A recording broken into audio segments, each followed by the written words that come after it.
আসসালামু আলাইকুম কিবরিয়া ভাই। আমার নাম হচ্ছে তমাল চন্দ্র দে। তমাল চন্দ্র দে। জি, আপনার বর্তমান আপনি কোথায় থাকছেন? আমি এখন চিরঙে আছি, সিএফএল আনোয়ারাতে। তমাল, আপনাকে ইউটিউবে ইতোমধ্যে যারা দেখেছে তারা আটকে ওঠার মতো একটা ব্যাপার আপনার চেহারায় আছে। জি, যারা রেডিওতে এই মুহূর্তে শুনছে তারা আসলে, যারা যায়নি এখন পর্যন্ত ইউটিউবে, তারা আসলে বুঝতে পারবে না।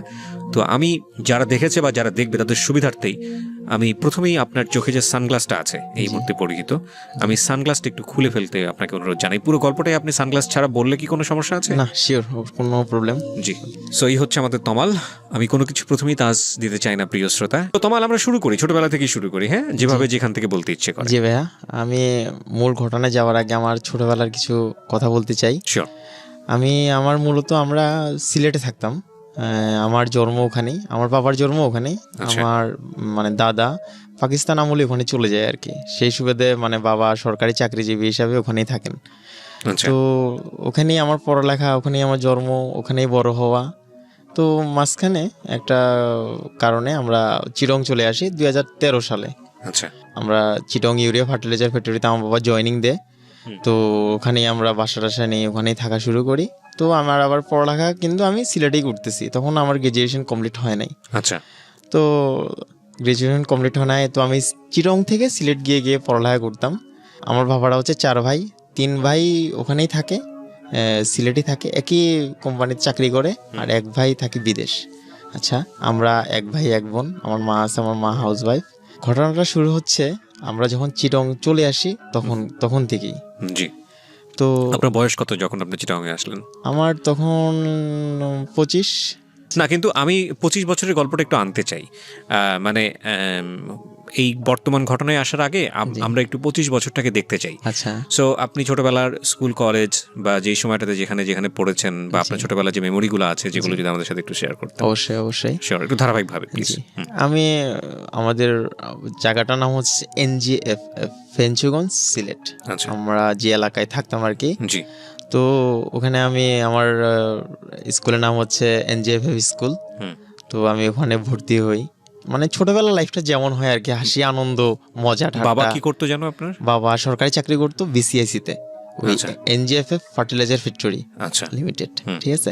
তো আমার ওখান থেকে আমার এসএসসি দেওয়া, জি। এনজিএফ থেকে আমার এসএসসি দেওয়া। তো আমি এসএসসি যখন দিই 2008 সালে এসএসসি দিই। আচ্ছা। এসএসসি দেওয়ার পর আমি বিজনেস ম্যানেজমেন্ট কলেজ ভর্তি হই। এটা কলেজটা হচ্ছে আপনার ফেঞ্চুগঞ্জ। আচ্ছা। ফেঞ্চুগঞ্জ কলেজ, ওখানে ভর্তি হই। তো ওখান থেকেও 2 বছরের পরে পড়ালেখা করে পাশ করে বেরোই 2010 সালে। আচ্ছা। ওখান থেকে বের হয়ে আমি অনেক জায়গায় ট্রাই করি, প্লাস আমার একটু পয়েন্টটা একটু কম ছিল, ভালো কোনো জায়গায় আমি করতে পারি নাই। আচ্ছা। তো আমাদের ওখানে পাশে, আমাদের কলোনির পাশেই একটা ডিগ্রি কলেজ ছিল, এটা হচ্ছে এফডিসি, ফেঞ্চুগঞ্জ ডিগ্রি কলেজ। তো ওখানে আমি বিবিএসে ভর্তি হই। এর মধ্যে ছোট্ট একটা কাহিনী হয় ওখানে হওয়ার কারণে কি কাহিনী সেটা? সেটা হচ্ছে যে আমি একটু রাজনীতি করতাম। আচ্ছা। ওখানে একটা কোম্পানিতে চাকরি করতাম। এখন নতুন একটা ফ্যাক্টরি হয়েছে, যেটা হচ্ছে শাহজালাল ফ্যাক্টরি, নতুন বিসিআইসি ওটাও চাকরি। আমি ওখানে ফ্লোর ইনচার্জ ছিলাম। তো চাকরি করতেছি ওখানে, আমার সাথে আমার একটা কলিগ ছিল। ওরা আবার 2-3 ভাই, ছোট 2 ভাই আমার সাথে ভালোই সম্পর্ক ছিল। ছোট ভাইটা আমাকে মামা মামা বলে ডাকতো। তো আমরা চাকরি বাকরি করতাম, দুনো ফ্রেন্ড, ভালোই চলতেছিল। তো হঠাৎ করে ওর ছোট ভাইয়ের সাথে একটা ঝগড়া হয়ে যায় আর কি। একটু প্রভাবশালী মানুষদের সাথে একটু ঝগড়া হয়ে যায়। ঝগড়া হয়ে যাওয়ার পরে ওখানে ঝামেলা হওয়ার পরে আমাকে ফোন দেয় যে, মামা তুমি কোথায় আছো, তুমি আমার সাথে একটু দেখা করো, এরকম ঝামেলা হয়েছে আমার সাথে। আমি বলছি আচ্ছা ঠিক আছে, তুই ঝামেলা করার কোনো প্রয়োজন নাই, আমরা আসতেছি, আমি তোদের বাড়িতেই আছি, আমি আসতেছি, এসে সবকিছু মীমাংসা হবে, তুই ওদের সাথে ঝামেলা করতে চাইস না। ও আমার কথা শুনে না, একটু রকচটা টাইপের ছেলে ছিল। তো আমার কথা শুনে না, ও একটু ঝগড়া করেই ফেলে ফার্স্ট টাইম। করার পরে আমরা যাই, ওখানে গিয়ে উপস্থিত হই। পরে বললাম যে কি হয়েছে ঘটনা, এরকম ছোট একটা বাচ্চা ছেলের পায়ের উপর দিয়ে মোটরসাইকেল তুলে দেয়। আচ্ছা। তো এটা নিয়ে ঝগড়া হয়েছে। তো আমি বলতেছি যে ওরা কোথায়, যারা তোর সাথে ঝগড়া করছে তারা কোথায়? বলছে ওরা ক্যান্টিনের পিছনে আছে। ঠিক আছে চল, কিন্তু একটা শর্তে যাচ্ছি, তুই ওখানে ঝামেলা করতে পারবি না। ঠিক আছে, আমার ইয়ে করে নিয়ে গেছে। ও কোনো ঝামেলা করে নাই, ওখানে যাওয়ার পর ও কোনো ঝামেলা করে নাই। ঝামেলা শুরু করছে আমার ফ্রেন্ডটা, যার নাম হচ্ছে শামীম। জি। ঝামেলা শুরু করার এক পর্যায়ে একটু মারামারি হয়ে মানে শুরু হয়ে গেছে। মানে মারামারি হওয়ার পরে ওরা মানে ক্যান্টিনের পিছনের দিকে দৌড় দেয়। মানে ক্যান্টিনের সামনে বসে ছিল, ক্যান্টিনের পিছনের দিকে দৌড় দেয়। তো দৌড় পরে ওখানে ওদের খুব মারধর করে নাইফ দিয়ে মানে সম্পূর্ণ বডিটা মানে একদম ক্ষতবিক্ষত করে ফেলে। তো স্পট ডেড, দুনো ভাইও স্পট ডেড হয়ে গেছে ওখানে। আপনি সেই সময় এটা কোথায় ছিলেন? আমি ওখানেই ছিলাম। আমিও আমার চোখের সামনেই ঘটনা ঘটে। জি, আপনার চোখের সামনেই ঘটনাটা? জি, আমার চোখের সামনে ঘটনাটা ঘটতেছে। মানে মারতেছে, কিন্তু মানে আমি যখন প্রথমে ওদেরকে মানে ধরতে যাব তখন আমার হাতে, আমার বাম হাতে, আপনারা যারা লাইভ দেখতেছেন তারা দেখতে পারবেন, বাম হাতে একটা কাটার দাগ আছে, দেখতে পাচ্ছি। মানে এখানে নাইফ দিয়ে আমাকে মারছে, মেরে আমার মাথায় লাঠি দিয়ে আঘাত করে আমার একটা জায়গায় ফেলে দেয় আর কি। ওরা মনে করছে আমিও মারা গেছি। আচ্ছা। তো কিছুক্ষণ পরে আমি উঠে মানে বেহুশের মতো হয়ে গেছি, রক্ত যাচ্ছে। তো উঠে ওদেরকে কাউকে দেখতে পারতেছি না, আশেপাশে কেউ নাই। তো আমি উঠে দৌড় দিছি, বাজারের মাঝখানে গেলাম, গিয়ে দেখি যে একজনকে মানে পড়ে রয়েছে, মানে আমার ফ্রেন্ডের ছোট ভাই যেটা, ওর নাম হচ্ছে শাহিন, ও পড়ে রয়েছে। মানে ওর সারা শরীরে কোনো কিছুই বাদ নাই, মানে সম্পূর্ণ শরীর কেটে কুটে একদম ইয়ে করে ফেলছে ওর। তো ওরা ছিল মানে 15-16 জন, আমরা ছিলাম 3 জন। ওদের সাথে আর পারি নাই আর কি আমরা ঝামেলা, মানে ওরা যখন অস্ত্র নিয়ে আমাদের সাথে হামলা করছে আমরা আর পারি নাই। তো যাই হোক, দুনো ভাইকে গাড়িতে তুলছে, আমাকে গাড়িতে তুলছে। তোলার পরে চিটাং ওসমানী মেডিকেলে নিয়ে গেছে, সরকারি মেডিকেল। নিয়ে যাওয়ার পরে ওখানে আমার ট্রিটমেন্ট হয়েছে। আমি আর কোনো কিছু বলতে পারি না। 2 দিন পর আমার হুঁশ আছে। তখন আপনি ডিগ্রিতে পড়েন? জি। তো বাবা এইসব পছন্দ করতো? বাবা এইসব পছন্দ করতো না। বাবা কি চাইতো? ছেলে বড় হয়ে কি হবে, কিরকম পরিকল্পনা ছিল? বাবা বড় হবে, ছেলে চাইতো যে ব্যাংকার হবে। আমারও এমএল লাইফ ছিল ব্যাংকার হওয়ার। আচ্ছা, তো এরপরে কি হলো? আপনি জ্ঞান ফেরার পরে? আচ্ছা, জ্ঞান ফেরার পরে তো এর আগে কি বাবা জানতো যে আপনি এই ধরনের রাজনীতির সঙ্গে যুক্ত আছেন? জি, জানতো। আমার এলাকার সবাই জানতো, আমার এক নামে চিনতো। আচ্ছা, আপনাকে সবাই এক নামে চিনতো? এক নামে চিনতো সিলেটে? জি, তমাল বললেই চিনবে সবাই। আচ্ছা, তারপর ওরা মানে আমি আর জানি না যে ওরা মানে মারা গেছে। তো আমার অবস্থা খুবই খারাপ ছিল। তো আমার মা আমাকে বলতেছে না যে শামীম শাহিন মারা গেছে। তো আমাকে যেতেও দিতেছে না ওদের কাছে, ওরা তখন মর্গে ছিল আর কি।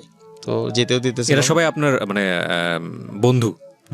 মানে ও মানে ওর বড় ভাইটা আমার বন্ধু ছিল আর কি। মানে ও ছোট ভাই তো আমাকে মামা বলেই ডাকতো। ওকে। আচ্ছা, তো আমি পরে আমাকে আম্মা আস্তে আস্তে সবকিছু বলে এই ঘটনায় মানে এরকম হয়েছে, ওরা তো স্পট ডেড, ওরা মেডিকেল নেওয়ার আগেই মারা গেছে। তো আমি তো খুব মানে ইয়ে হয়ে যাই, মানে আমার খুব খারাপ অবস্থা হয়ে যায় তখন। তো ওখানকার মানে এমপি যিনি, উনি আমাকে আবার খুব আদর করতেন। তো উনি সাথে সাথে বলছে যে মানে আচ্ছা ঠিক আছে তমাল, তুমি চলে যাও এখান থেকে। মানে উনি একজনের মাধ্যমে বলাইছে আর কি, যে তোমরা এখান থেকে চলে যাও, তুমি কিছুদিন দূরে থাকো গিয়ে। তো আমার ট্রিটমেন্ট হওয়ার পরে আমি আস্তে করে চিরং চলে আসি। মানে আমার বাবার ট্রান্সফার হওয়ার আগেই কিন্তু আমি চিরং চলে আসি আমার ছোট খালার বাড়িতে।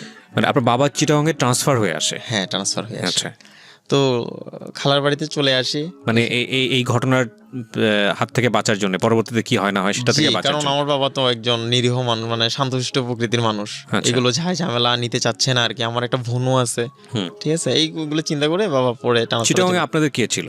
চিটাগংয়ে আমাদের মেন বাড়ি হচ্ছে যে আবার চিটাগং।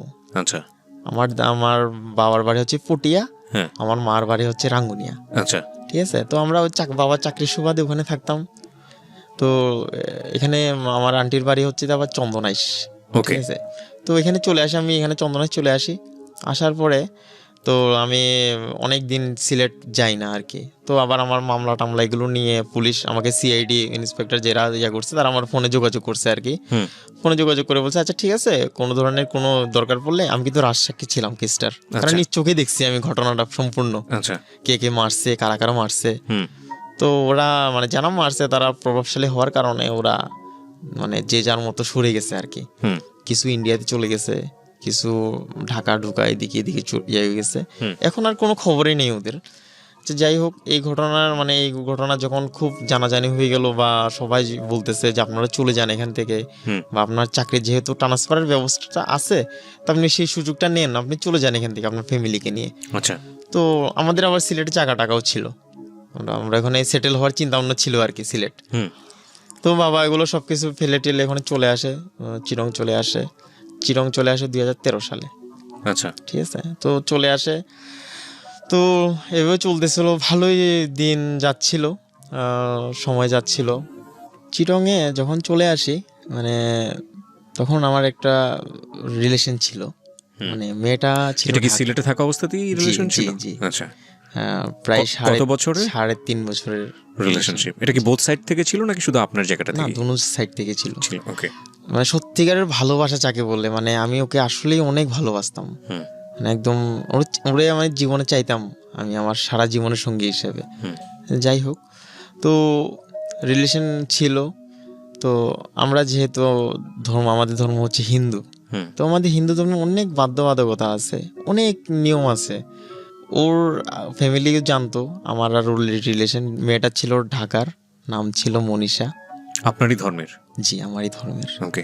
আমাদের ধর্মের। তো যখন বিয়ে শাদির কথা বলতে চাচ্ছিলাম, মানে যখন আগাইতেছে এই ব্যাপারটা নিয়ে, তখন আমার মা বলতেছে যে মেয়েটার কুষ্টিপত্র, আমাদের এটা ধর্মে একটা ইয়ে আছে, মানে কুষ্টিপত্র একটা, মানে যাচাই বাছাই করে আর কি, নাম গোত্র প্লাস আরও অনেক কিছুই আছে, আমার সঠিক সব কিছু জানা নাই। যখন ওর কুষ্টিপত্র মানে ওর নামটা টাইটেলটা শুনলো মনীষা ভাওয়াল, তখন আমার মা বলতেছে যে এই টাইটেলের মেয়ের সাথে তো কোনোভাবে পসিবল না, তোর বাবা তো কখনো রাজি হবে না। তো এই কথা শুনে আমার মাথায় আকাশ ভেঙে পড়ে ভাইয়া। ফার্স্ট ওকে বলছি যে দেখো মনীষা, তোমার সাথে রিলেশন রাখা তো পসিবল হচ্ছে না। কেন? এখন আর আমি বলতে পারি না ভাইয়া যে ওর মানে এই টাইটেল বা এই জাতের কারণে আমি ওরে মানে ছেড়ে এটা দিতে তো চাচ্ছি। ওরও জানার কথা, যদিও বিষয়টা ধর্মীয় হয়ে থাকে, তাহলে তো ওরও জানার কথা। হ্যাঁ, জানার কথা, কিন্তু আমি বলতে পারতেছি না ভাইয়া আচ্ছা। ওরে, মানে আমার মুখ দিয়ে বেরোচ্ছে না, আমি কিভাবে বলবো ওকে, যারে এতদিন ভালোবাসলাম, ওকে কিভাবে আমি এই কথা বলবো? তো আস্তে আস্তে দেখতেছি যে ও মানে আমার ফ্যামিলির তো বাইরে আমি বিরুদ্ধে যেতে পারতেছি না কোনোভাবেই। তো ওকে বকাঝকা করতাম, ওকে বকাঝকা করে আমি নিজে কান্না করতাম, অনেক কাঁদছি ভাই। মানে আপনি চাইতেন যে আপনার কাছ থেকে আপনার আচরণের কারণে জি, সরে যাক? জি, হুম, মানে আমাকে খারাপ জানুক, বাজে ছেলে জানুক, ও যাতে অন্যভাবে সরে গিয়ে ও যাতে ওর জীবনটা ভালোভাবে কাটাক, আচ্ছা। আমি এটা চাইতাম। ওর আর আমার রিলেশন ব্রেকআপ হয়ে যায় 2014-তে, মানে 13-র মাঝামাঝিতে, 2014-র আগে করে। এইরকম অন অ্যান্ড অফ এসব কাজ করতে করতে ব্রেকআপ হয়ে গেল নাকি অন্য কোনো কারণ ছিল? না, এই কারণে এই একটা রিজনেই আপনি ব্রেকআপ করলেন? Breakup Okay. করে দিয়েছি, কারণ আমার ফ্যামিলিতে মানবে না, আমি আমার ফ্যামিলিকে ছেড়ে কোথাও যেতে পারবো না। পরে সে যাই হোক, এভাবে চলতে থাকে। 2015 সালে আমার বড় চাচা, মানে আমার বাবার বড় ভাই আর কি, জি। ওনার, তখন আপনি কোথায়, মানে চিটাগংয়ে নাকি? জি, আমরা তখন আপনি চিটাগংয়ে? জি, Okay. ওই শামীম শাহিনের ঘটনা হওয়ার পরে কিন্তু আমরা চিটাগং শিফট হয়ে যাই, বেশি দেরি করি না কিন্তু। 2015 সালে তখন আমি ডিগ্রি ফাইনাল ইয়ারের ছাত্র, চিটাগং যখন চলে আসি তখন আমার মানে আমার চাচারা মানে আমার চাচা তো বোন, মানে ও একটাই মেয়ে, 2 ছেলে 1 মেয়ে ওনার, চাচা তো বোন, ওর নাম হচ্ছে মনি, ভালো নাম হচ্ছে সোমা। Okay. যাই হোক, ওর বিয়ের কথা হচ্ছে আর কি, আচ্ছা। মানে ছেলের দেখা হচ্ছে, ছেলে মেয়ে দুজন মানে বিয়ের সম্বন্ধ হচ্ছে। আচ্ছা, দেখতে গেলাম, তো ওই ছেলের সাথে মানে সম্বন্ধটা হয় নাই ওদের, তো ওরা চলে যায়, সিলেট চলে যায়, আমরা আবার আমাদের সিভিলি চলে আসি, আনোয়ারাতে চলে আসি। তো কিছুদিন পরে শুনলাম যে এরকম মহেশখালীর একটা ছেলের সাথে মানে সম্বন্ধ ঠিক হয়েছে। যাই হোক, ভালো কথা, সুখবর এটা। তো আমাদেরকে বলছে মানে আপনাদের যেটা বলে মানে এঙ্গেজমেন্ট, আমাদের বলে আশীর্বাদ। ওকে। তো আশীর্বাদে আমাদেরকে ইনভাইট করছে, তো আমরা গেছি। বিয়ের কিন্তু সম্পূর্ণ দায়িত্বতেই আমি ছিলাম। তো আশীর্বাদে গেছি আমি, যাওয়ার পর আমাকে যে নিয়ে আসছে, মানে আপনাদের এই স্টুডিওতে যে নিয়ে আসছে আমার ভাই সৌরভ, ও ছিল আমার সাথে আশীর্বাদে। ওকে। মনীষা চলে যায়, এরপর তো আমার মনের ভিতরে একটা দাগা ছিল, এই কষ্টটা বয়ে বেড়াচ্ছিলাম আমি। জি। একটা মানুষ শূন্যতা ছিল। হ্যাঁ, একটা মানুষ খুঁজতেছিলাম যার সাথে আমি ফ্রেন্ডলি সবকিছু শেয়ার করতে পারবো, মানে সামহাও আপনি এমন কাউকে খুঁজছিলেন যাতে করে আপনি মনীষাকে আর মিস না করি। ঠিক আছে। বিয়েতে ওই আশীর্বাদ অনুষ্ঠানে গেলাম, ওখানে গিয়ে ওকে দেখছি, মৌমিতা দত্ত এনি। কিভাবে দেখলেন? মানে উনি কে ছিল এই বিয়ের অনুষ্ঠানে? উনি কে ছিল মানে মানে আমার বোনের বরের মামাতো বোন, মানে উনি ওই বিয়েতে এসেছিলেন? জি, উনি আমার সম্পর্কে তালতো বোন লাগে আর কি। আচ্ছা। তো দেখছি সিমসাম, অনেক সুন্দর লাগলো, ভালো লাগলো। তো আমার দেখে আপনার মেয়েটাকে ভালো লেগেছে। মৌমিতা দত্ত অ্যানি। ওকে, এই গল্পের অনেক বড় একটা পার্ট প্রিয় শ্রোতা, আপনারা একটু খেয়াল রাখবেন এবং দর্শক যারা আছেন ইউটিউবে যারা দেখছেন তারাও একটু খেয়াল রাখবেন। ওকে, হ্যাঁ, কত সালের ঘটনা এটা? এটা 2015-এর 2015 ফার্স্টের দিকে। ওকে, দেখে ভালো লাগলো। তো আমি দেখতেছি, ও আমার দিকে দেখতেছে, আমি ওর দিকে দেখতেছি, মানে কথা বলতে চাচ্ছি কিন্তু সাহসে দিচ্ছে না, মানে চোখাচোখি হচ্ছে, দুজনে চোখাচোখি হচ্ছে কিন্তু সাহসে দিচ্ছে না, কি দিয়ে শুরু করব কথা বলা। আচ্ছা যাই হোক, সারা অনুষ্ঠান কোনো কথাবার্তা বলি নেই, জাস্ট একজন আরেকজনের দিকে তাকাইছি। অনুষ্ঠান শেষ হওয়ার পর্যায়ে মানে কিছুক্ষণ আগে পানির বোতল শেষ হয়ে গেছে। তো পানির বোতল শেষ হয়ে গেছে মানে ও পানি খেতে চাচ্ছে। কে? মানে মৌমিতা, যার নাম হচ্ছে এনি। আমি এনি নামেই রাখতাম, আমি এনি নামটা ইউজ করব। বলেন, হ্যাঁ, সমস্যা নেই। হ্যাঁ, তো এনির পানি পিপাসা ধরছে, পানির বোতল নেই, আর যে পানি আছে সেই পানি খাওয়ার মতো ছিল না। তো আমি জিনিসটা নোটিস করছি, নোটিস করার সাথে সাথে আমি নিচে গেছি, তাড়াতাড়ি দৌড়ে গেছি, গিয়ে একটা পানির বোতল নিয়ে আসছে, 2 লিটারের পানির বোতল নিয়ে এসে বলতেছে, আপনার তো অনেক পিপাসা লাগছে না? যে হ্যাঁ, আপনি কেমনে বুঝলেন? না, আমার মনে হলো আর কি আপনার পিপাসা লাগছে। আমি কথাগুলো এইভাবে শুরু করলাম আর কি। ও আচ্ছা, আপনার জন্য আমি পানি নিয়ে আসছি? আমার জন্য পানি নিয়ে আসছেন? আমি বলি জি, আপনার জন্য পানি নিয়ে আসছে, আপনি পানি খান। তো পানি খেলো, পানি খেয়ে বললো থ্যাংক ইউ। আমি বলছি ওয়েলকাম। এতটুকুই শেষ কথা। অনুষ্ঠান শেষ হয়ে গেছে, টুকটাক ছবি তোলা হয়েছে, এরপর অনুষ্ঠান শেষ হয়ে গেছে, ওরাও চলে গেছে, আমরাও চলে আসছি। এর মধ্যে কিন্তু আর কোনো যোগাযোগ হয় নাই, বা যোগাযোগ করতেও পারি নাই আমি আর কি। কিন্তু মেয়েটাকে আপনার সামহাও মনে ধরেছে? হ্যাঁ জি, ওকে, ভালো লেগেছে আর কি। ওকে, এর মধ্যে আমার পরীক্ষা চলে আসে, ডিগ্রি ফাইনাল ইয়ার পরীক্ষা। আমি তখন সিলেট যাই 1 মাসের জন্য। তো গিয়ে মানে আমার মেজো চাচার বাসায় উঠি। তো ওখানে ঘুরতেছি, তো আমার বড় চাচা বলে যে তমাল, তোর বোনের সম্পূর্ণ বিয়ে দেওয়ার তো তুই সম্পূর্ণ বিয়ের সবকিছু করবি। তো আমি বলছি আচ্ছা ঠিক আছে, আচ্ছা কোনো সমস্যা নাই, আমি এটা হ্যান্ডেল করব আমার সাধ্য মতো। আচ্ছা যাই হোক, তো আমি পরীক্ষা দিয়েছি, পরীক্ষার মাঝখানেই কিন্তু বিয়ের অনুষ্ঠানটা হয়েছে। এটা হয়েছে সিলেট, ছেলে কিন্তু চিটংয়েরই, বিয়ে করতে গেছে সিলেট। যাই হোক, বিয়ের ক্লাবে তো আমি খুব ঝামেলার ভিতরে ছিলাম, কারণ সম্পূর্ণ খাওয়া থেকে শুরু করে গান বাজনা, গেস্টদের রাখা, সম্পূর্ণ সবকিছু আমি হ্যান্ডেল করছি আমার একা হাতে। তো ওকে দেখছি কিন্তু কথা হয় নাই, ঠিক আছে, জাস্ট একটু করে কথা হয়েছে যে মানে কেমন আছেন, ভালো আছি, এতটুকুই কথা, এর থেকে আর বেশি কথা হয় নাই। তো মানে আমি আমার কাজে খুব ব্যস্ত হয়ে যাই, খুব মানে দৌড়ের মধ্যে ছিলাম। তো বিয়ে শেষ, মানে বিয়ে কমপ্লিট হয়ে গেছে। তো গান বাজনা মানে ব্যান্ডের যে প্রোগ্রামটা আর কি, ওটা আমি মানে অ্যারেঞ্জ যখন করি, তখন মানে সারাদিন কাজ টাজ করে গিয়ে সিটে বসি, মানে যেখানে অনুষ্ঠানটা হচ্ছে। তো ওখানে বসি, কিছুক্ষণ পরে এসে কিন্তু আমার পাশে বসে এনি মানে ওর যতটুকু বোঝা গেল যে ওর ইচ্ছে ছিল আমার সাথে কথা বলার। আমি ও বলে নাই, মানে ওর ভাবভঙ্গি দেখে আমি বুঝতে পারছি যে ও আমার সাথে কথা বলার ইচ্ছা আছে। তো এসে বসছে, 5 মিনিটের মতো ও চুপ, আমিও চুপ, কেউ কারোর সাথে কথা বলতেছি না। তো কিছুক্ষণ পরে বললাম যে আপনি কি আমার সাথে কথা বলতে চান? যে হ্যাঁ চাই। আচ্ছা, তো বসে আছেন কেন, কথা না বলবেন, আপনি চুপ করে বসে আছেন। তো ও আমাকে বলতেছে যে আপনিও তো চুপ করে বসে আছেন, সেই জন্যই আমিও চুপ করে বসে আছি। আচ্ছা যাই হোক, তো জিজ্ঞেস করলাম কি করেন? যে আমি পড়ালেখা করতেছি। কোথায়? চিটাগং প্রিমিয়ার ইউনিভার্সিটিতে। কি নিয়ে পড়তেছেন? LLB। তো আচ্ছা ভালো কথা, LLB নিয়ে পড়তেছেন। তো আর বাসা কে কে আছে? আমরা 2 ভাই 1 বোন। আমার বাবা ব্যাংকের প্রিন্সিপাল অফিসার, আমার মা এরকম মানে সরকারি একটা স্কুলের টিচার। তো আচ্ছা যাই হোক, ভালো কথাবার্তা বলছে, কথাবার্তা বলতেছি আমরা। তো আমি বলছি যে আপনার নাম্বারটা কি দেওয়া যাবে? কেন না, দেওয়া যাবে না কেন, সমস্যা নাই, নিতেই পারেন। তো আমি আমার মোবাইলটা ওর হাতে দিই, ও টাইপ করে নাম্বারটা টাইপ করে টিয়ে করে মানে নাম্বারটা আমি সেভ করি। সেভ করার পর আমি ওকে কল দিই, যেটা আমার নাম্বার।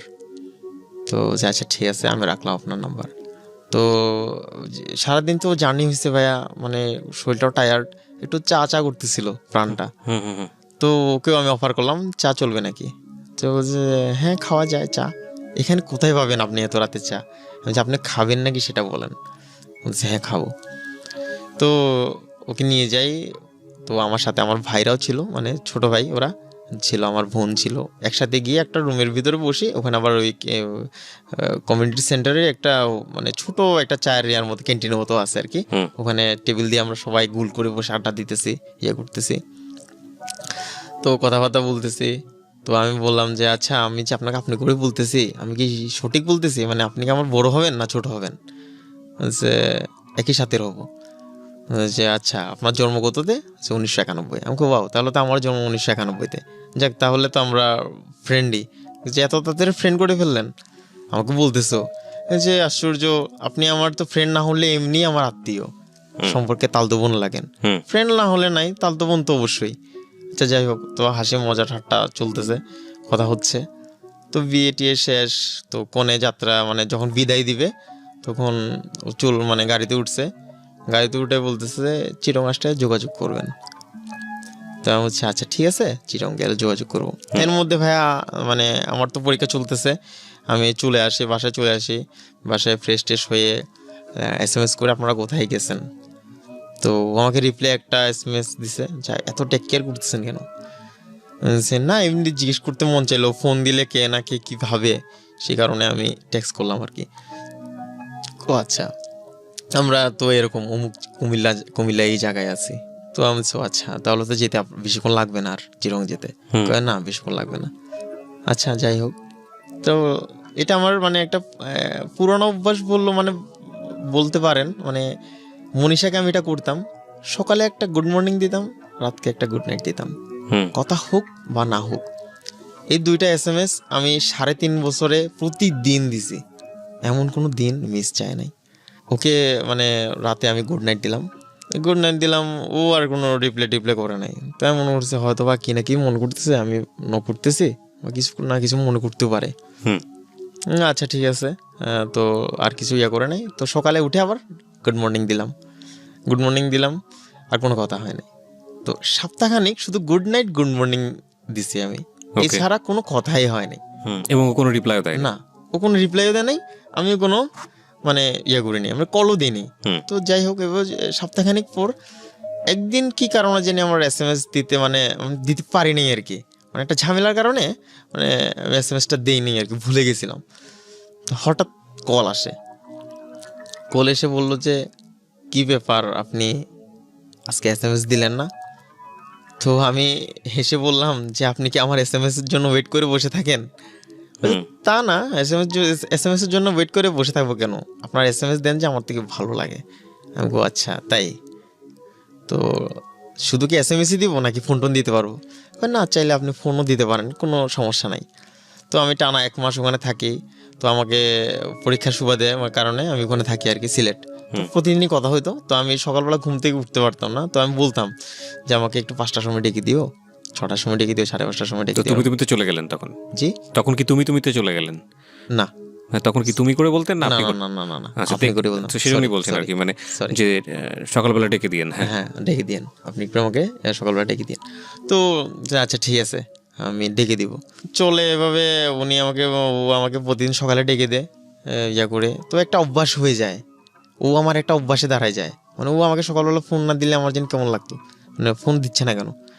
তো ঠিক আছে, ইন দ্য মিন টাইম ওর সম্পর্কে কি আর কিছু জানতে পেরেছেন? না, কোথায় থাকে, কি করে, ওর ফ্যামিলিতে কে কে আছে? এগুলো তো আগে জিজ্ঞেস করছি। আচ্ছা, পড়ালেখা করতেছে, LLB পড়তেছে প্রিমিয়ার ইউনিভার্সিটি। মানে খুব বেশি ব্যক্তিগত জায়গাতে যাওয়ার সুযোগ হয়নি তখন পর্যন্ত? মানে প্রথম তো মানে জাস্ট কয়েকদিন হয়েছে। আচ্ছা, এত কিছু আমিও মানে আমার এত ইন্টারেস্ট ছিল না ভাইয়া, সত্যি কথা।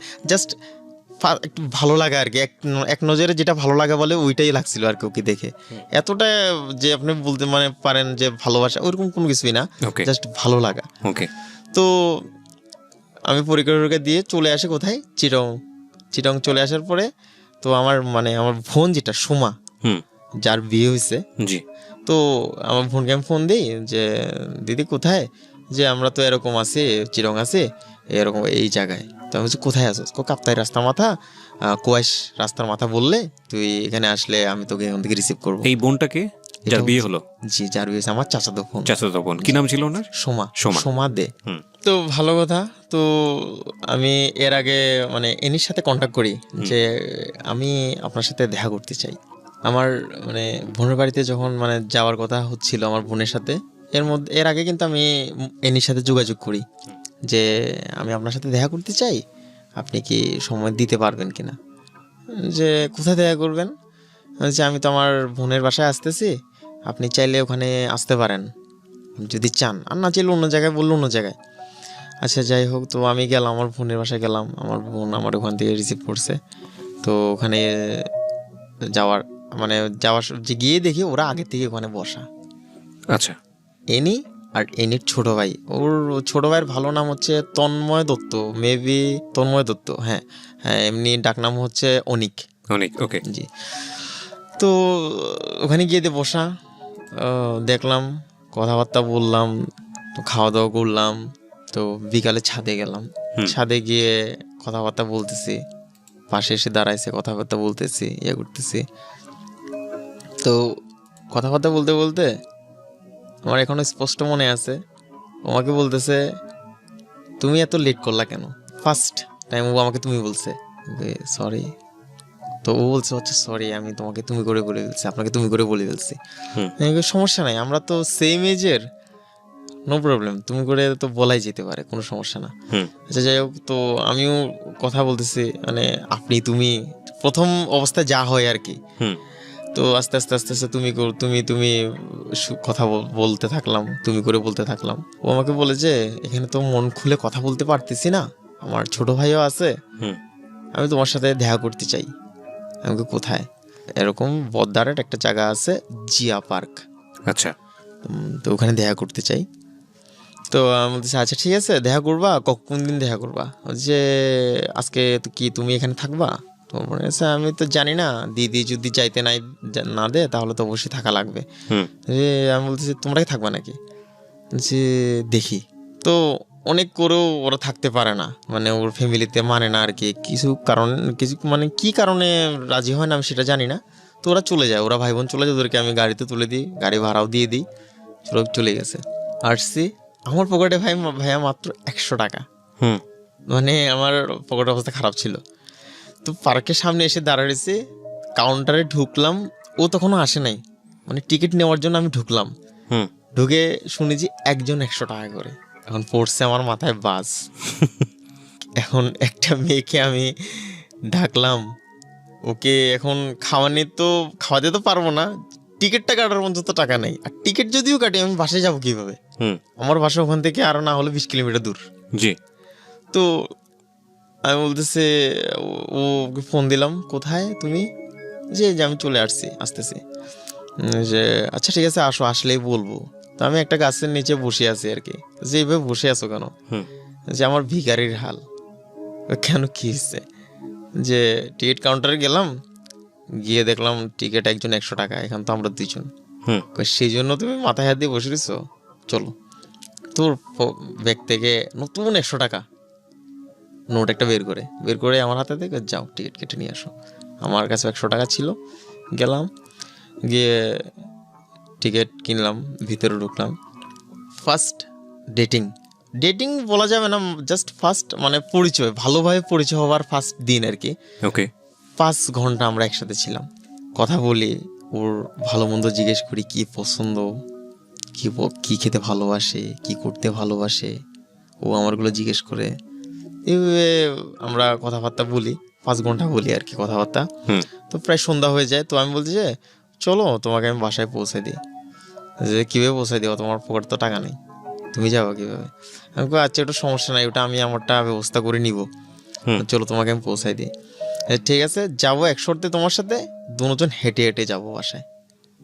তো ওখান থেকে মানে আমরা যে জায়গায় ওর সাথে দেখা করি, ওখান থেকে ওদের বাসায় যেতে ভাইয়া প্রায় 20 থেকে 25 মিনিট লাগবে। তো আমরা দুজন হাঁটি, মানে ফুটপাথ ধরে হাঁটা শুরু করি। হাঁটতে হাঁটতে একটা জায়গায় আসে, মানে একটা বড় মানে কালভারটা ছিল না আর কি। তো ওই জায়গাটা পার হতে পারতেছে না, আমি তো লাফ দিয়ে পার হয়ে গেছি। তো আমি হাঁটটা বাড়াই দিছি, ফার্স্ট ওকে ধরছি আর কি, জীবনের মানে প্রথম বার। ওর হাতটা দিলাম, ও হাতটা বাড়াই দিয়েছে, ওকে ধরে পার করাইছি। যেতে না যেতে ভাইয়া সামনে দিকে আর একটা কাটবার। ওকে, প্রকৃতি আপনাদের পক্ষে আছে আর কি। জি। তো মন মে তো লাড্ডু ফুটা, হ্যাঁ, ঠিক আছে, খুশি হয়ে গেলাম মনে মনে। তো আবার লোডশেডিং কেউ কেউ পছন্দ করে somehow, গ্রাম অঞ্চলে এই সময়টাতে অনেকেই লাভ করে। By the way that's a different story. এইরকম একটা সিরিয়াস জায়গাতে হয়তো ওই ধরনের জিনিস কেউ পছন্দ করবেন না। জি বলুন তারপর। তো আমি ওর হাতটা ধরে ওকে পার করি, যাচ্ছি। কিছুক্ষণ পরে দেখি আরেকটা জায়গায় বড় একটা ড্রেন, ওটা পার হওয়া কোনোভাবেই সম্ভব না। কিভাবে পার হবে ও, মানে ওকে আমি হাত ধরেও যদি আনি তারপরেও পড়ে যাবে, ঠিক আছে। তো ওকে আমাকে বলেছে আমাকে আপনি ধরতে পারেন, শক্ত করে ধরতে পারেন, মানে ওই সাইড দিয়ে গেলে অনেক একটু ঘুরে যাওয়া লাগবে। আচ্ছা, যে আমি আপনাকে কিভাবে ধরবো এখন, আমি তো নার্ভাস হয়ে গেছি, আমি আপনাকে কিভাবে ধরবো, হাত ধরে টান দিলে তো আপনি পড়ে যাবেন এখানে। যে তো আমি কি করি, ড্রেনের এই সাইডে পা দিই, এই সাইডে পা দিই ওকে ধরি ভাবে, দুই হাত দিয়ে ধরে কালবারটা পার করি, পাজাকোলা করে যেটাকে বলে, যাকে বলে। জি, পার করে ওকে পার করে ও, আমিও 2-3 মিনিট কথা বলি না, ও আমার সাথে কথা বলে না, মানে হাঁটতেছি ঠিকই কিন্তু কথা বলতেছি না। আচ্ছা যাই হোক, হাঁটতে তখন কি মনে মনে চাচ্ছিলাম যে এরপরে যে একটা নদী পাই।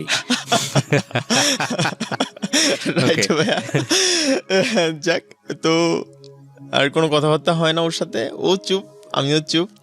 তো ওর মানে ওর বাসায় চলে আসে, ওর বাসাটা ছিল আগে মুরাদপুর। তো যাই, ওর বাসায় গলিতে ঢুকে দিয়ে আমি চলে আসি। তো আসার সময় বলে যে আজকে কি শেষ দেখা আমাদের। তো কোনো কথা বলে না, মাথা শুধু নাড়ে যে না, ইশারায় আমাকে বোঝায় যে আজকেই শেষ দেখা না। ওকে, আচ্ছা যাই হোক, তো আমি চলে আসি। 3 দিন কোনো রকম কষ্ট মিষ্ট করে ভাই আমি সামলাইছি নিজেকে। 4 দিনের দিনও পারতেছি না। আমি ফোন দিলাম, তুমি কোথায়, তোমার সাথে দেখা করবো। যে আচ্ছা ঠিক আছে, কোথায় আসবা, তুমি যেখানে বললো সেখানে। জিয়া পার্কে আসবা? আচ্ছা না, আজকে জিয়া পার্কে যাবো না, আজকে কোনো রেস্টুরেন্টে যাবো বা কোনো জায়গায় পার্কে, অন্য একটা পার্কে যাবো।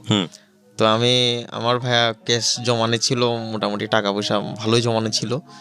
তা আমি 5,000 টাকা নিই বাসা থেকে, মানে আমার টাকা 5,000 টাকা নিয়ে আমি রওনা দিই ওর সাথে দেখা করতে। গেলাম একটা ভালো রেস্টুরেন্টে, নিয়ে গিয়ে খাওয়ালাম, বিল আসছে 2,000 টাকা।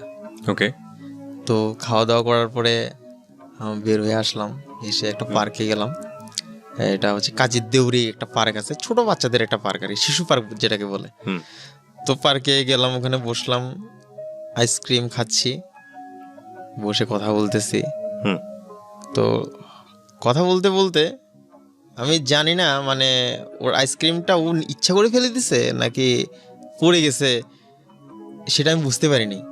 আইসক্রিমটা দেখে কিছুক্ষণ পরে আমি চাই দেখি ওর দিকে ঘুরে দেখি আইসক্রিমটা নিচে, কিন্তু আমি আইসক্রিমটা আমারটা মাত্র খুলতেছি, ঠিক আছে, মানে অর্ধেক খোলা হয়েছে আর কি। তো আমি আমারটা থেকে শেয়ার করে খেতে পারো চাইলে, নাকি আর একটা নিব, যে না শেয়ার করে খাওয়াটাই ভালো হবে। ওকে, তোমাকে বলতেছে।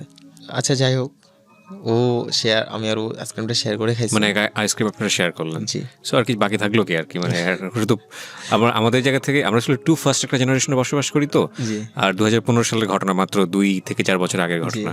তো আমাদের জায়গা থেকে শুধু খালি ওয়ার্ড দেওয়াটাই বাকি। আমাদের মনে হয় এরকম একটা স্টেজে আপনারা চলে গেছেন। তারপর ইসিও লাইফ স্টোরি যা হয়েছে আমরা শুনতে চাই। হ্যাঁ বলুন।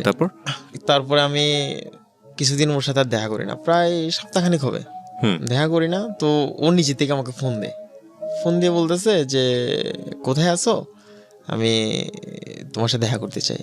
কেন দেখা করতে চাও, কেন, না দরকার আছে, আসতে পারবা কিনা বলো তুমি। তেমন বলছে না আসার তো কিছু নাই, আসতে পারবো, তুমি কোথায় দেখা করবো বলো। তো বলতেছে আমি এরকম একটা শপিং মলে দেখা করবো।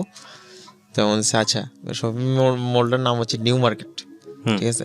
তো গেলাম, যাওয়ার পরে ও কাপড় চোপড় কিনবে, কিছু মানে হালকা শপিং টপিং করবে। একটা শাড়ি দেখছে, শাড়িটার দাম ছিল ভাইয়া 4,500 টাকা, ওর কাছে ছিল মাত্র 150 টাকা। ওর মানে চোখের ইশারা বা মুখের ইয়া দেখে আমি বুঝতেছি যে মানে ওর মানে শাড়িটা পছন্দ লাগছে, ঠিক আছে। তো আমি বলতেছি তোমার কি এটা পছন্দ হয়েছে, কিছু বলে না। আমি বলছি আচ্ছা পছন্দ হয় নাই না, তো যে ঠিক আছে চলো আমরা চলে যাই। তো এমনি ওই জাস্ট এমনি লিপস্টিক আইলাইনার এগুলো কিনতে গেছে আর কি, টাকাও অল্প ছিল। তো ওগুলো 100-150 টাকা বা 200 টাকা যাই ছিল ওর কাছে, ওইটা দিয়ে ওগুলো কিনছে। কেনার পর ওদিন সারাদিন খাওয়া দাওয়া করলাম, কথাবার্তা হলো, কি প্ল্যান ভবিষ্যতে ওর এটা জিজ্ঞেস করলাম। তো বলতেছে আমি মানে ভবিষ্যতে লয়ার হতে চাই, LLB নিয়ে যেহেতু পড়তেছি, ভালো অ্যাডভোকেট হতে চাই। আমি আচ্ছা ঠিক আছে, তাহলে তো ভালোই। তোমার কি এম লাইফ? তাই বলছে আমার তো এত বড় কিছু হওয়ার ইয়া নেই, আমি জাস্ট ছোটোখাটো ব্যাংকার হতে পারলেই হবে আমার। যাক এগুলো কথাবার্তা বললাম, খাওয়া দাওয়া করলাম, ঘোরাঘুরি হলো। ও আবার মানে ওই জিনিসটা আমি পরে নোটিস করছি, মানে ও বাসে ট্রামে চড়তে চাইতো না, সিএনজি ছাড়া চড়তে চাইতো না। এটা কেন এটা আমি পরে বলবো, ওকে ঠিক আছে? এটা জাস্ট আমি বলে লক্ষ্য করলেন যে না ও সিএনজি ছাড়া অন্য কোনো জায়গায় অন্য কোনো কিছু চড়তে চায় না। যতই আমি বলি রিক্সা চড়তে চায় না, জাস্ট সিএনজি। 5 মিনিটের রাস্তা হলো ও সিএনজি নিতে, ঠিক আছে? তো আমি বললাম যে ঘটনা কি? তো এটা আমার মানে সন্দেহ হয় না ওরকমের মাঝামাঝির পর্যায়ে থাকে, একটা কিউরিওসিটি গ্রো করলো আপনার। ওকে বাসায় পৌঁছাই দিয়ে আসি, আমি আবার দোকানটাতে যাই ভাইয়া, যে শাড়িটা কিনে রাতের 1:30 বাজে যাই ওর ঘরের বেলকুনির সামনে, ঠিক আছে? শাড়িটা কিনে নিয়ে চলে আসি, 1:30 বাজে যাই ওর বেলকুনির সামনে গিয়ে বলেছে তুমি কোথায়, কি করতেছো? কিছু বসে আছি, আমি তোমার বাসার নিচে। কি বলো তুমি আমার বাসার নিচে? ওদের 2 তলা বাসা ছিল। কি বলো তুমি আমার বাসার নিচে? আমাকে হ্যাঁ তোমার বাসার নিচে। তুমি একটা দড়ি মানে রশি, যে রশি নিয়ে আসতে পারবা লম্বা, মানে 2 তলা থেকে নিচতলা আসে। ওর বাসাটা কি দোতলায় ছিল? দোতলায় ছিল। কেন তুমি কি রশি দড়ি বেয়ে কি উপরে উঠবা নাকি? আমার বলতেছে না না ভয় পাওয়ার কোনো কারণ নেই, আমি দড়ি বেয়ে উপরে উঠবো না, তুমি একটা জাস্ট দড়ি নিয়ে আসো যেটা নিচ পর্যন্ত আসে। তো মোটা না চিকন আমাকে জিজ্ঞেস করতেছে। আমাকে তোমার যেরকমই ইচ্ছা, তুমি চাইলে মোটাও নিয়ে আসতে পারো, কোনো সমস্যা নেই। তো একটা দড়ি পাই না, ওড়না জোর করে নিয়ে আসে আর কি। তো নিয়ে এসে আমি বলছি ওড়নাটা ফেলো। কেন কেন ওড়না ফেলবো? ফেলো না। ফেলছে, আমাকে চোখ বন্ধ করো তুমি। তো বলতেছে চোখ বন্ধ করবো কেন, কি কারণ? ওড়না ফেলতে বলতেছো, ইয়ে করতে বলছো, কোনো কিছু দিবা নাকি? আমি সেটা তুমি পরেই দেখতে পারবা। তো আমি শপিং ব্যাগটা বেঁধে ওড়নাতে দিয়ে আমি আস্তে আস্তে টান দিয়ে তুলো। আমি শপিং ব্যাগটা দিয়ে আর 1 মিনিট ওখানে দাঁড়িয়ে নেই, আমি চলে আসছি। তো বাসায় গেছে, শাড়িটা খুলছে, খুলেই আমাকে সাথে সাথে ফোন। খুব খুশি শাড়িটা পেয়ে, খুব এটা বলতেছে, থ্যাংক ইউ বলতেছে, এটা বলতেছে মানে কেন করলাম সেটা বলতেছে, থ্যাংক ইউ বলতেছে। আচ্ছা যাই হোক, তো এভাবে চলতে থাকে মানে।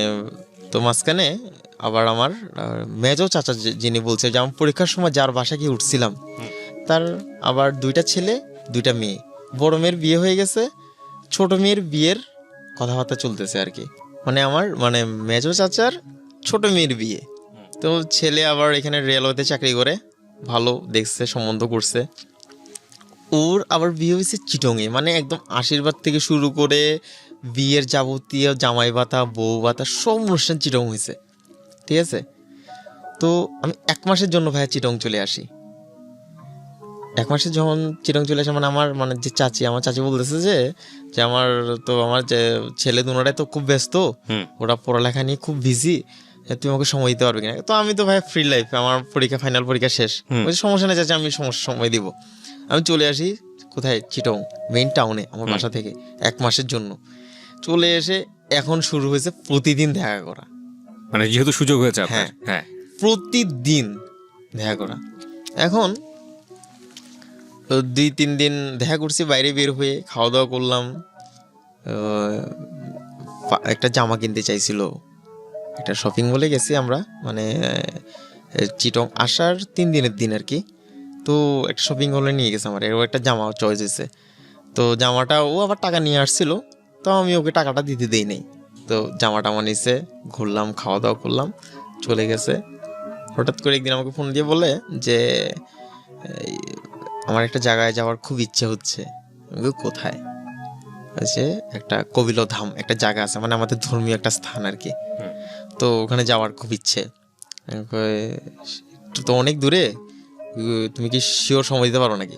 হ্যাঁ সময় দিতে পারো, কোনো সমস্যা নাই, চলো তাহলে। গেলাম ওখানে, ঘোরাটা ঘুরলাম, টিয়ে করলাম। তো ওখান থেকে আমি আমার মানে বড় বোন মানে আমার চাচাতো বোন যেটা ওই যে বলছি মানে মেজো চাচার বড় মেয়ে, ওনার বাসা হচ্ছে একেখান মোড়ে।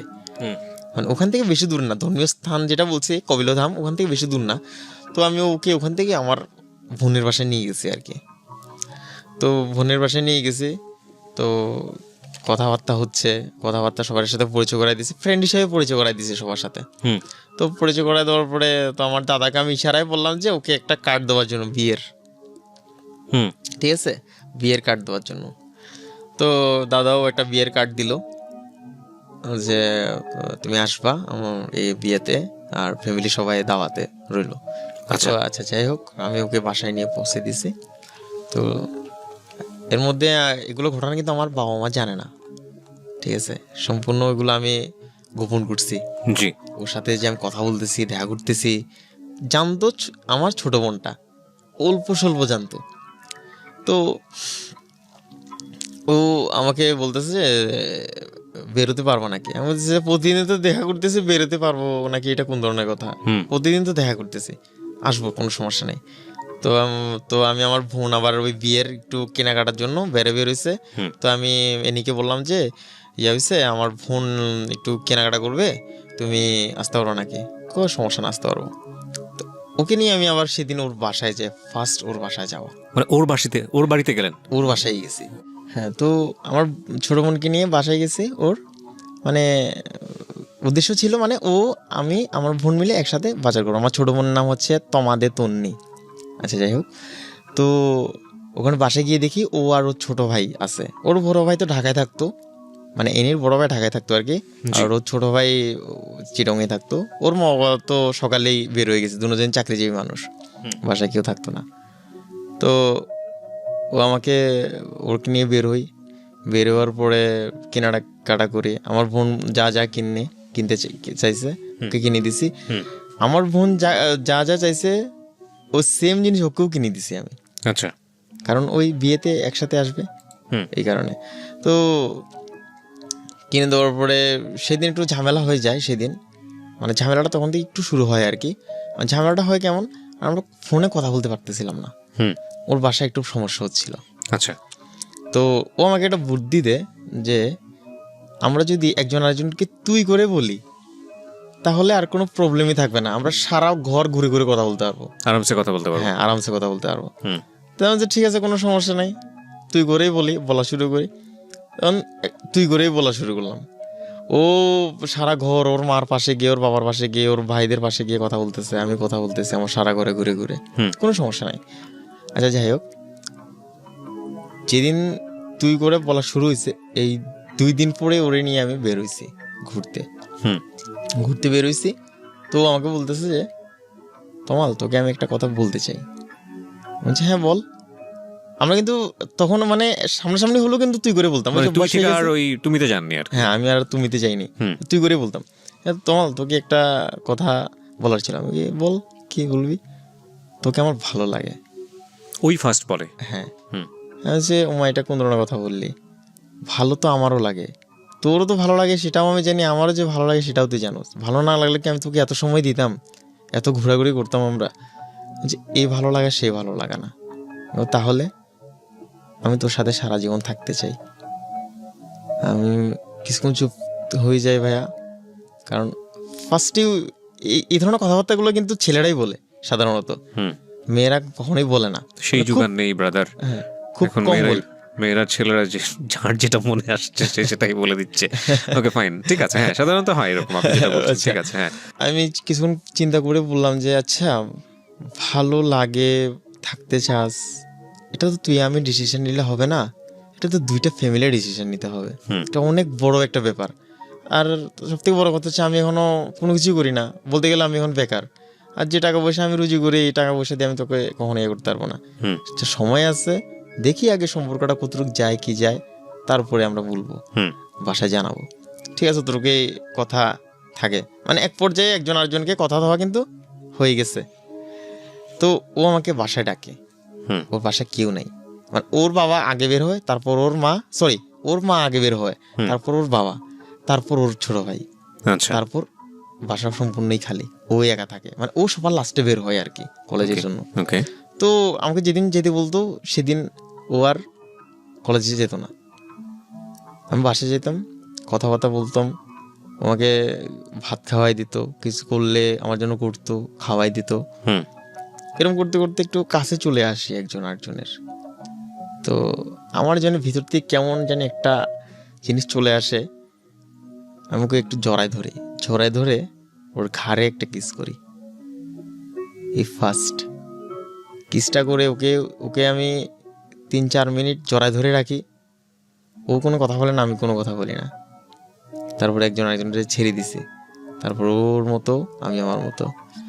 যখন ওর সাথে আমার মানে একটা হলো, মানে কথা দেওয়া দেওয়ি হলো, এরপরে ওকে তো বিয়ের দাওয়াত দেওয়া হয়েছে আমার বোনের। তো আমি ওর বলতেছে যে তুই একটু আমার মাকে বল, আর অনেক তো জানি সমস্যা নেই, তুই আমার মাকে বল, মা রাজি হলে আমি যাবো। আচ্ছা ঠিক আছে, আমি করবো। তো বিয়েতে যায় ও আর ওর ছোট ভাই। তো এর মধ্যে ভাইয়া আমার বড় চাচার সাথে আমার মেজর চাচার ফ্যামিলির একটু সমস্যা হয়, মানে এটা অনেক আগে সমস্যাটা হয়। সমস্যা হওয়ার কারণে বড় চাচার ফ্যামিলি থেকে শুধু একজন অ্যাটেন্ড করে বিয়েতে। আচ্ছা, সে হচ্ছে আমার বড় চাচা। ওকে, ঠিক আছে। তো বিয়েতে আসছে, ও আসছে, আমি সময় দিলাম, করলাম। আমার বড় চাচা যখন আসছে, ঘটনা কিন্তু এখন শুরু হচ্ছে। ঠিক আছে। বড় চাচা সামনে যখন পড়ছে, পড়ার সাথে সাথে ও পায়ে ধরে নমস্কার করছে, মানে সালাম করছে আর কি। সালাম করার সাথে সাথে আমার বড় চাচা একটু চিনতে পারে নাই, আপনি আমাকে চিনেন নাই, আমি অমুক। তো আমার বড় চাচার মাথায় ঠাস করে লাগছে, কিরে আমার ফ্যামিলির সাথে সমস্যা, এই মেয়ে এখানে কেন, কার সুবাদে এখানে আসছে? মানে আপনার বড় চাচা কিছু একটা নিয়ে রিয়াক্ট করছেন যেটা আপনি জানেন না? না। আচ্ছা। আমার আবার যে সোমা যেটা বলতেছে আমার বোন, ওর সাথে কন্ট্যাক্ট করছে। কন্ট্যাক্ট করার পরে ও এরকম বলতেছে যে কিরে তুই এনিকে নাকি দাওয়াত দিছিস, এরকম আমরা কেউ যাইনি বিয়েতে, তুই এনিকে দাওয়াত দিছিস কোন? আমার খুব ঝাড়ছে। আচ্ছা দিদি সরি, আমি বুঝতে পারিনি। আবার এনির সাথে যে আমার একটা ভালো সম্পর্ক, মানে ফ্রেন্ডলি সম্পর্ক, ওটা কিন্তু আমার বোন জানে। মানে আমার কথা হচ্ছে যে এনির সাথে আপনার বড় চাচার কি সমস্যা? বড় চাচার কোনো সমস্যা না, তাহলে বড় চাচার সাথে আমার মেজর চাচার সমস্যা। হ্যাঁ। তো আমার বড় চাচার ফ্যামিলির একজনও আসে না, শুধু মানে না পারতে আমার বড় চাচা বিয়েতে আসছে, সেই জায়গায় এনু কেন যাবে?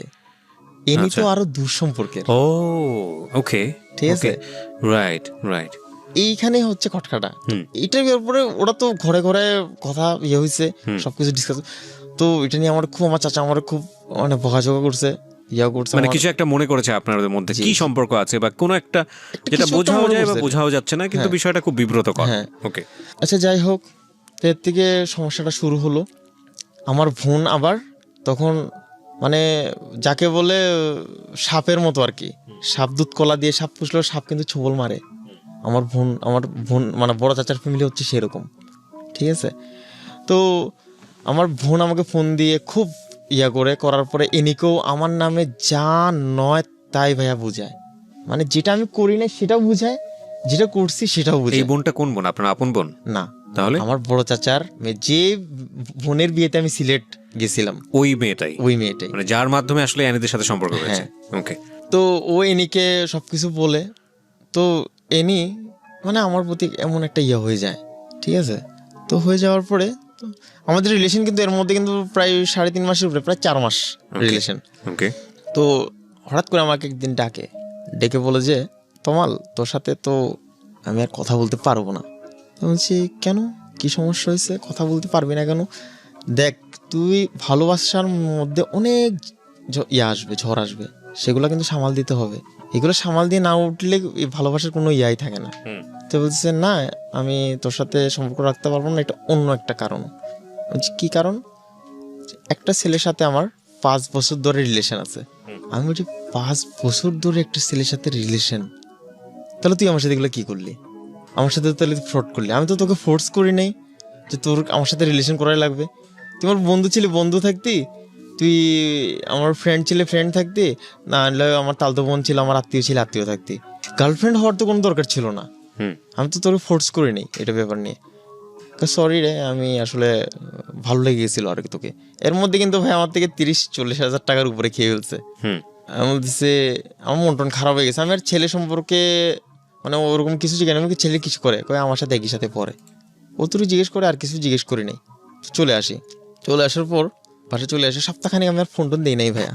ওকে, ফোন টোন দিই নাই। তো হঠাৎ করে একদিন ফোন দেয় আমাকে, প্রায় 10 দিন পর মেবি, যতটুকু মনে আছে আর কি। 10 দিন পরে ফোন দিয়ে বলে তোর সাথে আমার দরকার আছে, তোর সাথে ইয়া করতে, কথা বলবো। যে কেন, কি কথা? কথা তো সব শেষ। না, কথা আছে। যে আচ্ছা ঠিক আছে, আসতেছি। গেলাম, গিয়ে ওই দিন ঘোরাঘুরি করলো। ওই দিন আবার আমাদের ওখানে পটিয়ার পরে একটা মেডিকেল আছে, মানে বিজি ট্রাস্ট নামে, ইউনিভার্সিটি প্লাস মেডিকেল, ঠিক আছে। তো ওখানে ঘুরতে নিয়ে গেছি, ওটা কোনোদিন নাকি দেখে নাই। ওখান থেকে আমার আন্টির বাড়িতেও নিয়ে গেছি, ভাত টাত খাওয়াইছি। যখন চলে আসতেছে ভাইয়া, মানে ওকে আমি বাসায় পৌঁছাই দিব, তখন ও আমাকে বলে যে তোমার আজকেই শেষ, তোর সাথে আর কখনোই কথা হবে না, কোনো কিছু হবে না। আমাকে কেন, কিছু তোর বয়ফ্রেন্ডকে কোনো কিছু বলছে নাকি? তো যে না, বয়ফ্রেন্ড কোনো কিছু বলে নাই, যাকে আমি ভালোবাসি তার সাথে আমার কোর্ট ম্যারেজ হয়ে গেছে।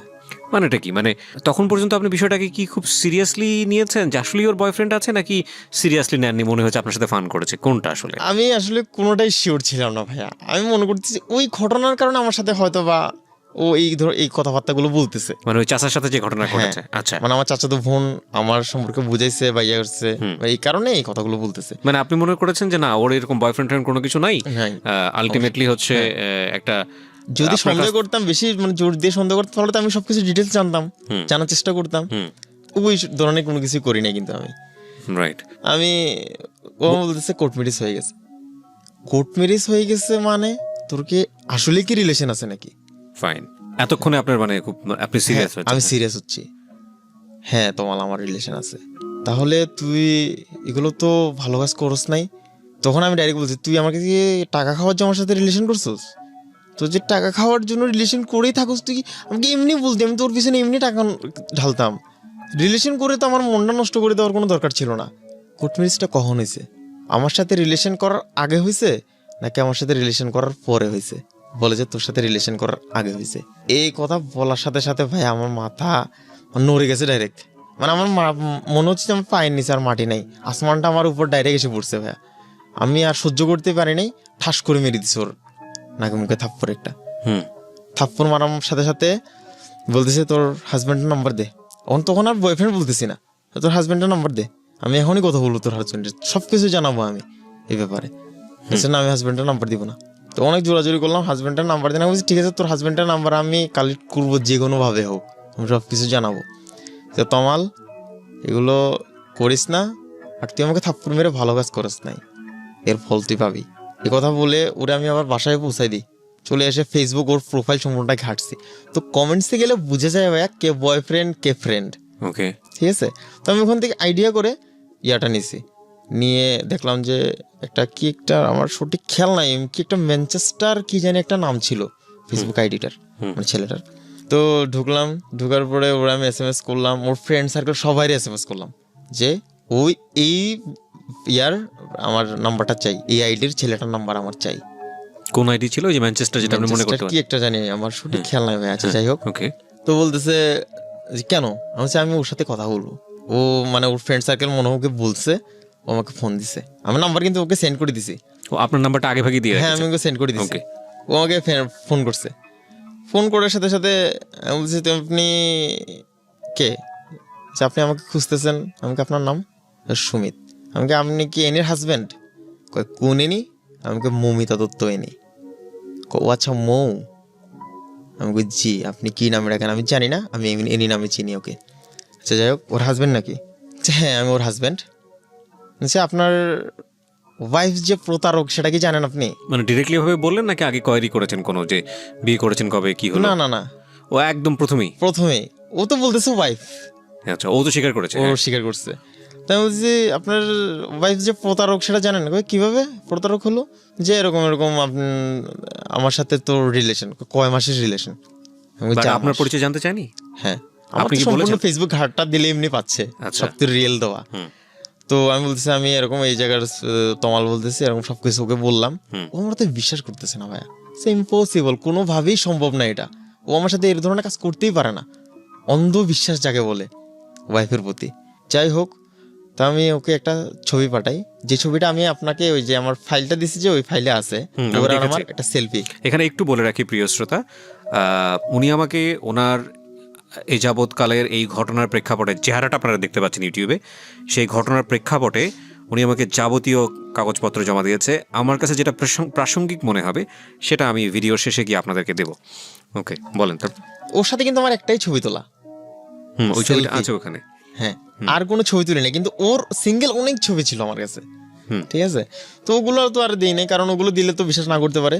সিএনজিতে যাওয়ার কারণটা কি এটাই ছিল, যাতে করে কেউ দেখতে না পারে পাবলিক বাসে বা অন্য কোথাও মুভ করে ফেললে? হ্যাঁ, আমি আপনাকে মনে করিয়ে দিলাম একটু। হ্যাঁ, তারপর আমার মনে আছে। তো ও আমার কথা বিশ্বাস করে, ছবিটা পাঠানোর সাথে সাথে ওদিকে বমি করতেছে, আমি ফোনে শুনতেছি ও বমি করতেছে, মানে ও মাথাটা ঘুরাই বমি করতেছে।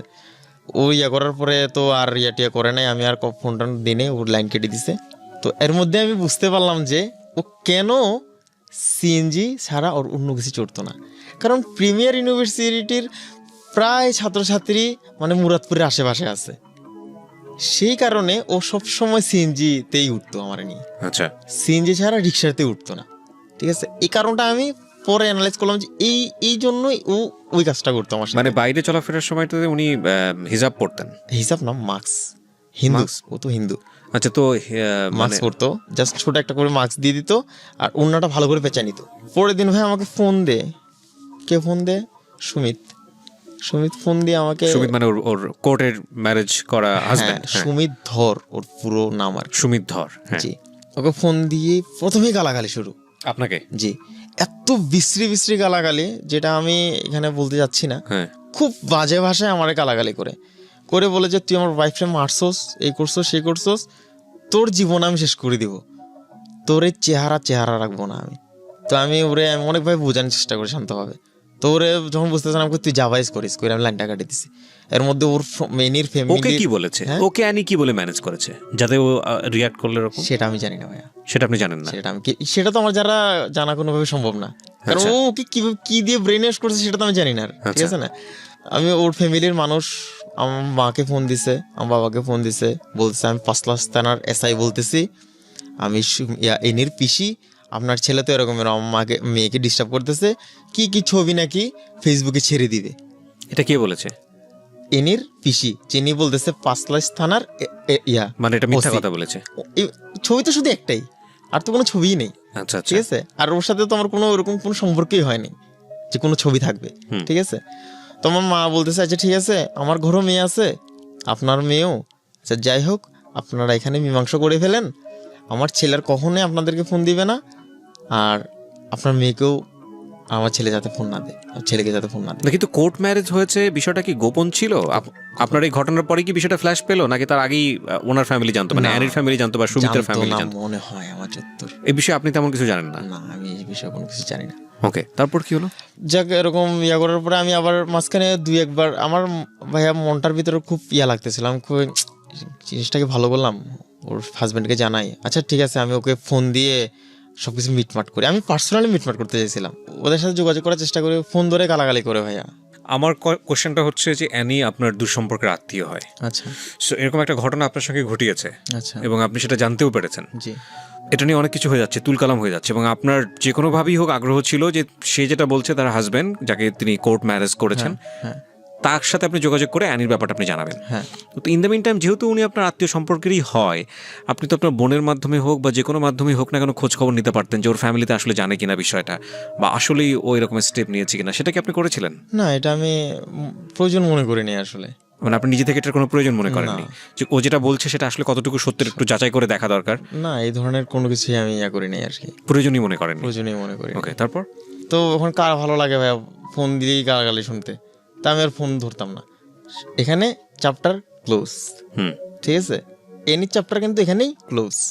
আচ্ছা যাই হোক, 4-5 মাস পরে বিভিন্ন মেয়েদের আইডি থেকে আমার ফ্রেন্ড রিকোয়েস্ট আসা শুরু করে। এগুলো এত সুন্দর সুন্দর মেয়ে ভাইয়া, মানে আমি বলে বুঝতে পারবো না। তো আমার একটু খটকা লাগে, কী রে ঘটনা কি, বাংলাদেশে কি আর কোনো ছেলে নাই? সব সুন্দরী মেয়েরা দিকে আমার পিছনে পড়ে গেছে কেন? তো আমি এগুলোকে ব্লক করে দিতাম, আনফ্রেন্ড করতাম, বা এগুলো করতাম, ইগনোর করতাম আর কি। এভাবে যখন হচ্ছে না, এনি কিন্তু জানে আমি কিসে ইমোশনাল হয়ে যাই। একটা আইডি খুলে প্রজাপতির ডানা, হ্যাঁ, আইডিটা খুলে আমাকে মেসেজ করে, আমি তো রিপ্লাই দিই না। এটা তো ফেক আইডি, নাম শুনেই বোঝা যায়। হ্যাঁ, ফেক আইডি। আমি করি না কোনো, মানে রেসপন্স করি না ও যখন SMS করে। এরকম প্রায় সপ্তাহ 10 দিন 15 দিন 20 দিন 1 মাস হয়ে গেছে ভাই, শুধু আমাকে SMS করে, মানে এমনি হাই হ্যালো। তুমি কিরিট কে দেখতে হবে তো, এতদিন ধরে SMS করতেছে আমার, এটা কে? এটা আমার নিশ্চয়ই আমার কোনো পরিচিত মানুষ, আসলে দুষ্টামি করতেছে। অনেকে করে না ফ্রেন্ড সার্কেলের ভিতরে। আইডিতে কি কোনো মেয়ের ছবি ছিল নাকি প্রজাপতির ছবি ছিল? না। তাহলে কোনো শুধু একটা মানে মনে হয় একটা প্রজাপতির ছবি ছিল শুধু, আচ্ছা, আর কোনো কিছুই ছিল না। তাই মনে করছে আমার কোনো ফ্রেন্ড সার্কেল, ছেলে হোক মেয়ে হোক, আমার সাথে দুষ্টামি করতেছে। ওকে। তো আমি রিপ্লাই দেই, হ্যাঁ হাই, কে বলতেছেন? আমি আপনাকে চিনি, আপনি স্বপ্নতমাল না? যে আপনি স্বপ্নতমাল বলতেছেন, এটা তো আমার ফেসবুক প্রোফাইল নেম, এটা তো আপনি জানার কোথায়? ঠিক আছে, আমার পুরো নাম কি? যে আপনার পুরো নাম হচ্ছে তমাল চন্দ্র দে। তখন আমি বুঝতে পারি যে এটা আমার পরিচিত। আচ্ছা, ঠিক আছে, কিন্তু কে সে আপনি সেটা জানি না। তো আমি অনেক দিন জাস্ট মনে করেন যে প্রতিদিনই কথা হইতো, রাত 12টার পরে 10 থেকে 15 মিনিট, মানে ফেসবুকে কথা। হ্যাঁ, জাস্ট মেসেজে 10 থেকে 15 মিনিট, কিন্তু প্রতিদিন রাত 12টার পরে কথা হতো। তো ঠিক আছে, তো আমাকে বলতো যে আমার বাবা খুব অসুস্থ, আমি একা মেয়ে মানুষ। আপনি বের করার চেষ্টা করেননি যে যেহেতু আপনাকে চেনে এই মেয়েটাকে? হ্যাঁ, আমি বের করার চেষ্টা করছি, কিন্তু বলছে যে যেদিন দেখা হবে সেদিনে আমাকে চিনবে, আমি তোমার পরিচিত। তো আপনার সন্দেহ হয়নি এটা অ্যানিও হতে পারে? না ভাইয়া, 1.5 বছর পর। 1.5 বছর পর মানে ঘটনাটার প্রায় মনে করেন যে 4-5 মাস পর থেকে মনে করেন যে আমার SMS দেওয়া শুরু করছে। তো আমি প্রায় 1 মাস 1.5 মাসের মতো আমি কোনো করি নাই। তখন কথা বলতে আরো 2-3 মাসের উপরে গেছে। মানে এই সময়টা আপনি যেটা বলতে যাচ্ছেন যে এর মধ্যে 1 বছর বা 1.5 বছর সময় অতিক্রান্ত হয়ে গেছে। তো আপনার মধ্যে অ্যানিটাও ওইভাবে আর নেই? না, আমি মুছে ফেলছি আমার জীবন থেকে একদম এনি নামটা। ওকে, ঠিক আছে। তো ও প্রায় আমার সাথে কিন্তু 8 মাস কথা বলে ভাইয়া, 7 থেকে 8 মাস। ওই প্রোফাইলটা, মানে আপনি সন্দেহ করেন নাই যেটা? না, আমি সন্দেহ করি নাই। আমি মনে করছি আমার মার আত্মীয় নয়, আমার বাবার কোনো আত্মীয়। ঠিক আছে, পরিচিত কোনো কি হবে না, হয়তো আমার ফ্রেন্ড সার্কেল, নাহলে আমার এত ডিটেল জানে কেন? আমরা সিলেট ছিলাম, এই ছিলাম, এটা ছিলাম, সবকিছু বলতেছে আমাকে। আপনার একটা ছবি দেন। তো একটা ছবি দিছে ভাইয়া, ছবিটা দেখে আমি চিনতেছি না। আমার মাকেও দেখালাম, আমার মাকে দেখায় নাই, আমার বোনকে দেখাইছে। তো আমার বোনও চিনতেছে না, না তো চিনতেছি না দাদা। তো আমি বলছি আপনি কে? যে আমি আপনাকে চিনি। আচ্ছা যাই হোক, আমি আমার ফ্রেন্ড হতে চাই। তো এর মধ্যে কিন্তু আমাকে ইমোশনালি করতো কি, মানে আমার বাবা খুব অসুস্থ। মানে ছবিটা আসল ছবি ছিল না, ফেক ছবি ছিল। আসল ছবি তো দিবেই না কখনো। তো আমার বাবা খুব অসুস্থ, আমার বাবা হার্টের রোগী। আমি 2-3 বার ইন্ডিয়াতে নিয়ে গেছি, খুব কষ্ট করে টিউশনি করে আমি ফ্যামিলি চালাই। এগুলো শুনে ভাই আমি নরম হয়ে গেছি যে আজকালকার যুগে একটা ছেলে তার বাবা মাকে দেখে না, সেই জায়গায় একটা মেয়ে তার বাবা মার জন্য এত কিছু করতেছে। তো এগুলো শুনে আমার মানে খুব খারাপ লাগতো। তাই আমি বলতাম ঠিক আছে, কখনো যদি কোনো প্রয়োজন হয় আমি আমার নাম্বার দিয়ে রাখলাম, আমাকে টেক্সট করবা বা আমাকে ফোন দিবা ডাইরেক্ট, আমি যথাসাধ্য পারি চেষ্টা করব তোমাকে হেল্প করার। আচ্ছা ঠিক আছে, আমি ফোন দিব। আচ্ছা যাই হোক, তো এর মধ্যে 1 মাস কথা হয় না ভাইয়া, টানা 1 মাস। ওরও কোনো নেই, আমি ওই দিন থেকে ও দিচ্ছে না যখন আমি কেন দিব? আমি 2-একটা হাই হ্যালো দিয়ে দেখে দিয়ে কোনো নাই। তো 1 মাস পরে আমাকে SMS করে 2017 সালের মেবি ওটা 9 তারিখ কিংবা 8 তারিখ ফেব্রুয়ারির SMS করে তোমার সাথে আমি দেখা করতে চাই। ওকে, আমি বলছি ঠিক আছে, দেখা করবো, কোনো সমস্যা নাই। যে এরকম জায়গায় আসতে হবে। কোথায়? সালাউদ্দিন কাদের চৌধুরীর পাহাড়ের এই সাইডে একটা জায়গা আছে, সেটা হচ্ছে গনি বেকারি, চিটংয়ে গনি বেকারি, ওখানে আসতে হবে।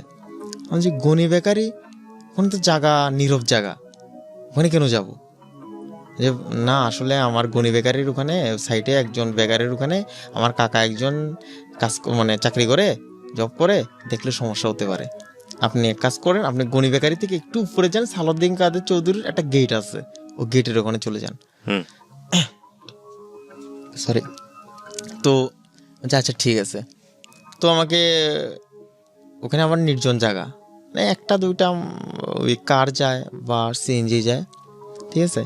তো ওখানে আমাকে দাঁড় করে রাখে, চ্যাট করতেছে, আমি আসতেছি, এই যে রিক্সা নিচ্ছি, এই আপনি কোথায়, আপনার একটা ছবি দেন, আপনার ওই জায়গাটার একটা ছবি দেন। তো আমি আমার ছবি দিয়ে ওই জায়গাটার একটা ছবি দিছি আর কি, ছবি তুলে পাঠাই দিছে ওর আইডিতে। আচ্ছা ঠিক আছে, আপনি দাঁড়ান আমি আসতেছি। তো এরকম করে আমাকে কিন্তু চ্যাটের ব্যস্ত রাখছে। আর আমরা ভাইয়া অন্ধকারে যখন মোবাইলটা টিপি, আমাদের চোখটা এমনি সাধারণত থেকে একটু বড় হয়ে যায় যখন আমরা মোবাইলের ইয়াটা টিপি আর কি, মোবাইল যখন ইউজ করি অন্ধকারে। তো আমি মোবাইল ইউজ করতেছি, করতেছি। তো আজান পরে ঠিক 6:30টার পরের কাহিনী আর কি, আজান পড়ার সাথে ওখানে একটা সিকিউরিটি গার্ড ছিল, ওখানে একটা নতুন বিল্ডিং হচ্ছিল, কুসুম কুমারী একটা নতুন স্কুল হচ্ছিল আর কি, নতুন বিল্ডিং। তো সিকিউরিটি গার্ডটা চলে যায় ওখান থেকে। সিকিউরিটি গার্ডটা কিন্তু আমাকে দেখতেছে আমি যেখানে দাঁড়িয়েছি।